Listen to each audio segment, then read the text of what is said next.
En mi opinión, la cuestión más crucial e importante es la situación en Oriente Medio y el conflicto entre Estados Unidos e Irán. Durante más de 3 semanas hemos visto agitación en la región, y la administración Trump ha acumulado un poder militar significativo allí para enfrentarse a Irán. Observando la situación actual entre ambas partes, ¿ves la posibilidad de una nueva guerra? ¿O crees que está ocurriendo otra cosa? Porque ahora mismo parece que ambas partes quieren negociar. ¿Cómo ves la posición del presidente estadounidense Donald Trump?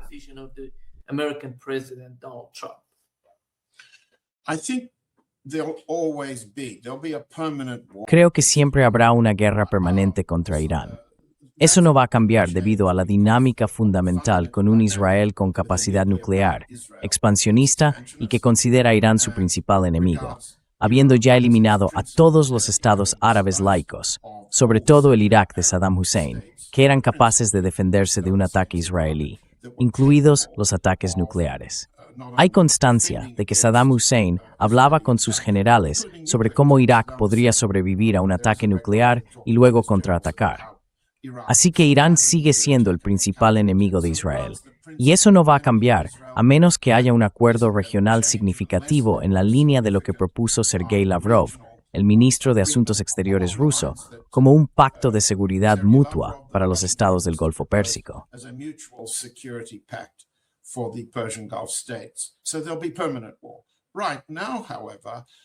Así que habrá una guerra permanente. Sin embargo, ahora mismo, Trump está en retirada. De hecho, está en retirada en todos los frentes, incluidos Irán y Ucrania. También está en retirada en casa a nivel interno, y podemos entrar en eso. La razón por la que está en retirada, y esto alivia la presión sobre Irán en este momento, es que la tarea de los negociadores iraníes consiste en encontrar una manera de permitir que Trump se retire sin que sea evidente que lo hace con el rabo entre las piernas, que ha sido derrotado. Él siempre debe ganar. Eso es algo que ya hemos dicho antes. Pero he ideado una fórmula muy sencilla para que nuestro público calcule el equilibrio de poder en esta situación y en otras. Dinero más votos, más balas, es igual a poder. Si te falta uno u otro, no tienes el poder.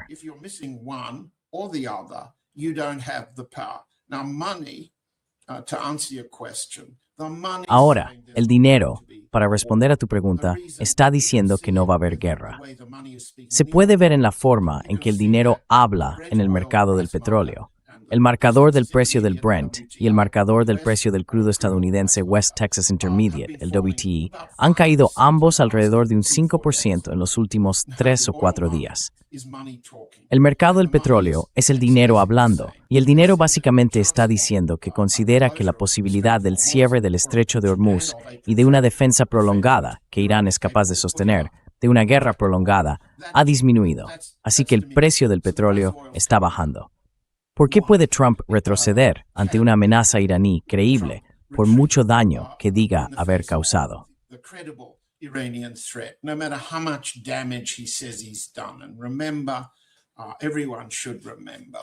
Y recordad, todos deberían recordar que él dijo que había aniquilado, utilizando esa palabra 8 veces en apenas unos minutos, la capacidad nuclear iraní. ¿Por qué está preocupado?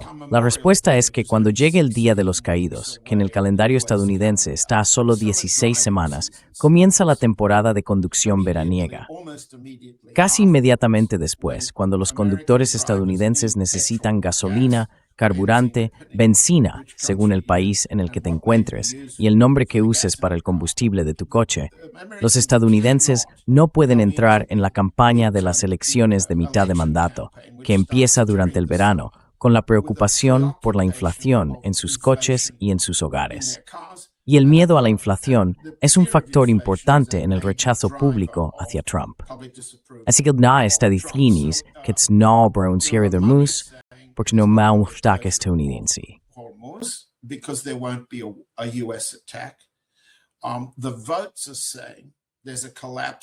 Los votos indican que hay un colapso en el apoyo a Trump y no puede arriesgarse a la combinación de bajas en una guerra y la inflación interna al entrar en una campaña electoral. Muy brevemente, para nuestro público estadounidense, está claro que Trump se ha retirado de Minneapolis. Estoy mirando mis notas para encontrar el tweet en el que él, de repente no lo encuentro, anunció que el ICE, las unidades de inmigración y control de aduanas que envió a las ciudades del país, las ciudades que votan demócrata, lo que resultó en 2 asesinatos, como todo el mundo sabe, en Minneapolis. Ahora ha dicho que no va a enviar tales fuerzas, ni la Guardia Nacional, ni el ICE, a lo que él llama las ciudades demócratas mal gobernadas, a menos que se lo pidan.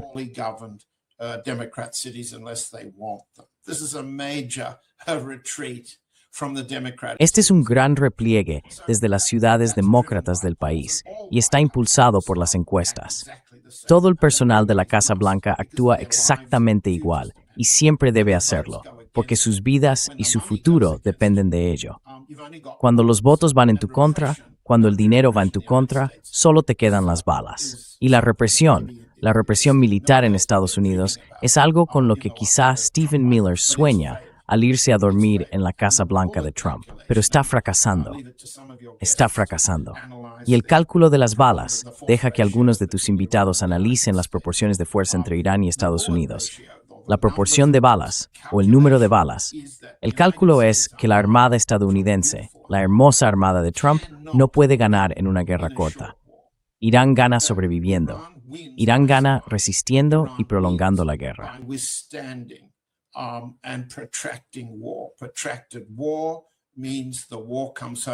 Una guerra prolongada significa que la guerra llega a casa, a Estados Unidos, y la combinación de sangre e inflación de guerra mata a los presidentes, y haría lo mismo con Trump.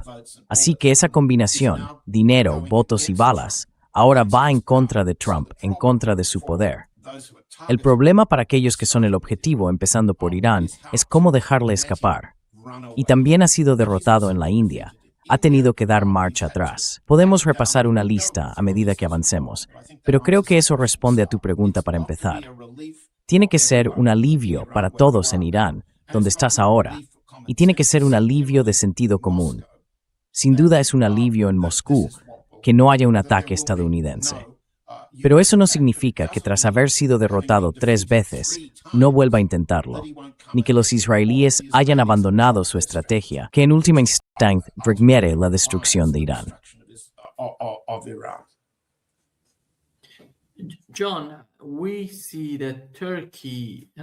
John, vemos que Turquía y otros países de Asia Occidental están intentando comunicarse con ambas partes, los iraníes y Estados Unidos. ¿Cómo ves el papel de estos países en la región y cómo los percibe Irán? ¿Considera Irán que de algún modo están colaborando con Estados Unidos o, con el paso del tiempo, los ve como actores políticos en la región, capaces de influir en las decisiones estadounidenses?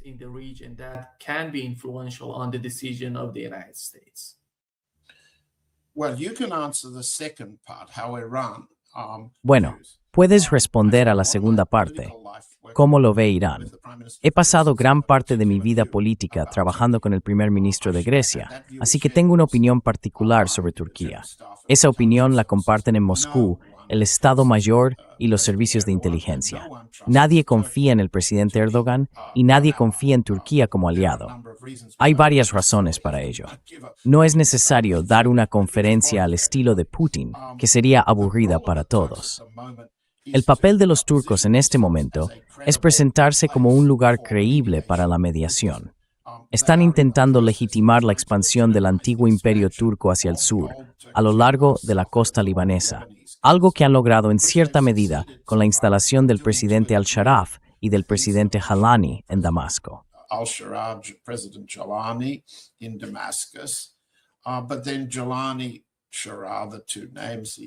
Pero entonces Jalani, Sharaf, los 2 nombres que utiliza, necesita buscar apoyo ruso y de otros orígenes diversificados contra la expansión turca.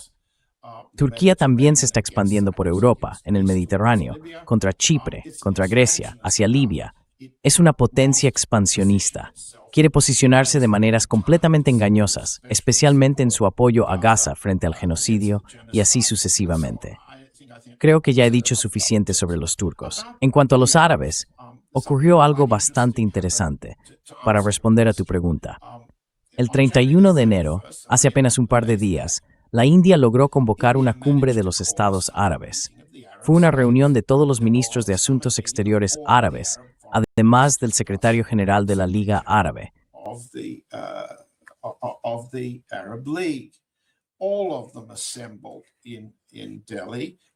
Todos ellos se reunieron en Delhi, algo que los indios lograron llevar a cabo, algo que la parte rusa no consiguió cuando intentó celebrar una cumbre de los estados árabes y Trump les robó protagonismo con su actuación en Sharm el-Sheikh. Lo interesante de esta reunión de los estados árabes es el comunicado, llamado la Declaración de Delhi de la segunda reunión de ministros de Asuntos Exteriores India-Árabe. Estoy mirando mis notas para poder decir exactamente lo que se dijo, para que todos puedan entender cómo interpretarlo. Ahora bien, lo que he hecho es simplemente comprobar. No hay ni una sola mención de Irán, ni una sola referencia a la principal amenaza para los estados del Golfo, y más al oeste, para Jordania. Una guerra entre Estados Unidos, Israel e Irán que los afectaría a todos. Ni una sola mención. Israel se menciona solo una vez, en una fórmula de paz. Paz en Israel y Palestina.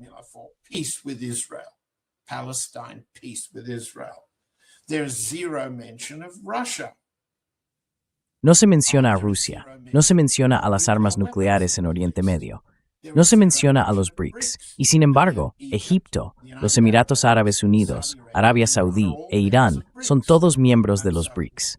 Así que creo que parte de la respuesta a tu pregunta es que cuando los estados árabes se reunieron en Delhi con los indios, no fueron capaces de abordar las amenazas más inmediatas y urgentes para ellos mismos. Están demasiado divididos. Ahora bien, pasé un par de años trabajando en la oficina del secretario general de la Liga Árabe. Tengo una idea bastante clara de cómo funciona y de cómo no funciona, lo limitada, lo internamente competitiva que es. Ahmed Abul Gheit es el actual secretario general egipcio, ya que la Liga siempre ha estado dirigida por un secretario general, salvo en mi época, cuando era tunecino.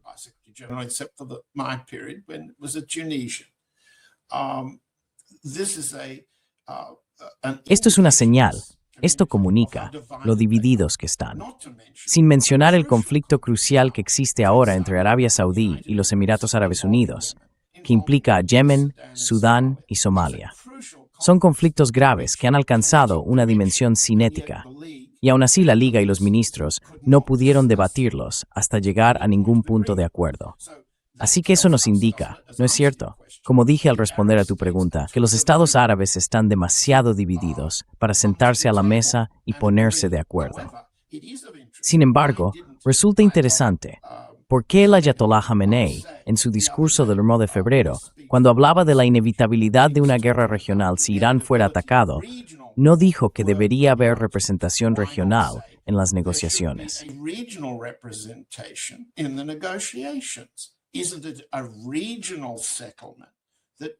No se trata de un acuerdo regional que aborda las causas profundas del conflicto con Irán.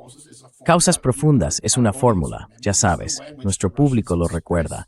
Es la manera en que los rusos expresan su intención de que el acuerdo de paz sobre Ucrania debe abordar las causas profundas de la inseguridad para todos. Así que por parte iraní, no se ha dicho que deba haber representación regional en la mesa de paz. Podemos entrar en eso. Pero aún así, el problema es que los principales estados árabes están ahora en guerra entre sí, o casi en guerra, Arabia Saudí y los Emiratos. Arabia Saudí ha hecho un tipo particular de pacto operativo con Pakistán y con Estados Unidos para respaldar su percepción de inseguridad. Por otro lado, los Emiratos Árabes Unidos han acudido a la India y han hecho un pacto con los indios con fines de defensa y seguridad a largo plazo.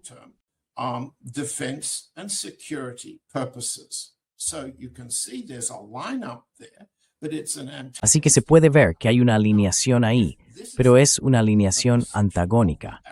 Ahora bien, si así es como los estados árabes se ven entre sí, siendo Arabia Saudí la más poderosa, que siempre ha dominado la Liga Árabe, y los Emiratos Árabes Unidos, y ahora están enfrentados, literalmente, con un bando que toma a Pakistán como fuerza mercenaria, incluso como posible proveedor de armas nucleares, y el otro, los emiratíes, recurriendo al apoyo de la India, ¿qué tenemos entonces?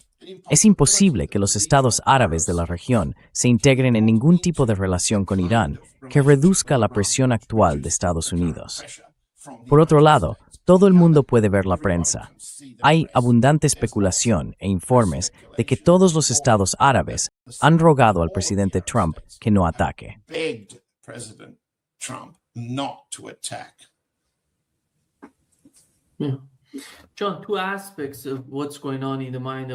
John, en mi opinión, hay dos aspectos de lo que ocurre en la mente de los estados árabes, junto con Turquía. Primero, si Donald Trump hubiera podido convencer a los estados árabes y a Turquía de que podría ser una guerra rápida, porque habrían logrado hacer algo dentro de Irán con las protestas que se convirtieron en disturbios y desestabilizaron al gobierno desde dentro, entonces el siguiente paso habría sido atacar Irán desde fuera. Ese era el plan, en mi opinión. Pero no parece que la evaluación o el análisis actual por parte de los expertos en inteligencia y militares de estos países sea que Estados Unidos pueda atacar Irán y lograr algo en un corto periodo de tiempo. Ese es el problema.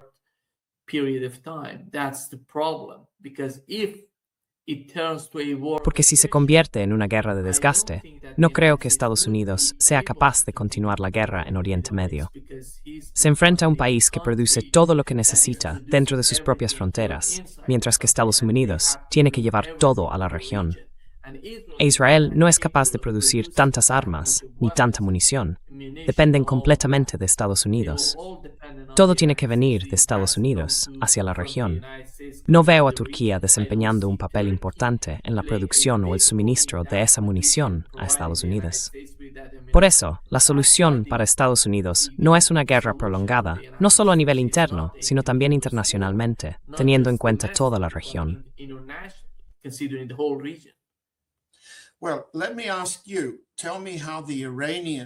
Bueno, déjame preguntarte, ¿cómo cree el lado iraní que ve a Turquía, aparte de como un lugar de paso para celebrar reuniones en Estambul? ¿Cómo ve Irán a Turquía? ¿Potencialmente hostil, siempre potencialmente hostil o potencialmente amistosa? ¿De qué lado se pondría Turquía? ¿Con los kurdos, en su guerra contra los kurdos, en su ocupación de Siria? ¿Cómo crees que el lado iraní percibe el papel de Turquía? Y luego podemos pasar al otro lado de Irán, porque Pakistán está llegando a un punto de colapso en Baluchistán. Pero primero, déjame entender cómo ves tú a Turquía. How you see Turkey